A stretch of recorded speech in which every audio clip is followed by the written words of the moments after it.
അയാൾ ഗ്രൗണ്ടിൽ തളർന്ന് നടക്കാറില്ല, പക്ഷേ ആരെക്കാളും ഉയരെ അയാൾ എത്താറുണ്ട്. അയാൾ ഒരു ഏലിയനല്ല, പക്ഷേ ചിറകുകളില്ലാതെ പറക്കാൻ അയാൾക്ക് സാധിക്കും.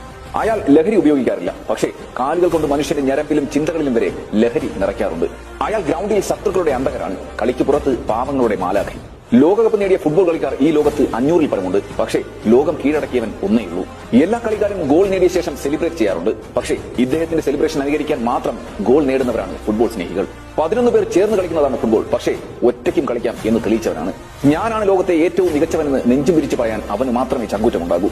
ഒരു കുപ്പി കൈകൊണ്ടെടുത്ത് മാറ്റുമ്പോൾ സെക്കൻഡുകൾ കൊണ്ട് 4 ബില്യൺ മാർക്കറ്റ് ഇടിക്കാൻ അവന് കഴിയും. ഒരിക്കലും ജന്മസിദ്ധിയല്ല അവന്റെ കഴിവുകൾ, അവൻ സ്വന്തം കഠിനാധ്വാനത്തിലൂടെ നേടിയതാണ്.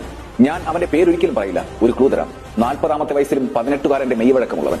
എത്ര ഗോൾ അടിച്ചു എന്നല്ല, അതെങ്ങനെ അടിച്ചു എന്ന് ചിന്തിപ്പിക്കുന്നവൻ. കൂടെ കളിച്ചിരുന്നവർ ഗാലറിയിൽ അനങ്ങാൻ പോലും വയ്യാതിരിക്കുമ്പോൾ ഗ്രൗണ്ടിൽ ബൈസൈക്കിൾ കിക്കിൽ ഗോൾ നേടുന്നവൻ. എത്ര പറഞ്ഞാലും തീരില്ല അവന്റെ മഹത്വം.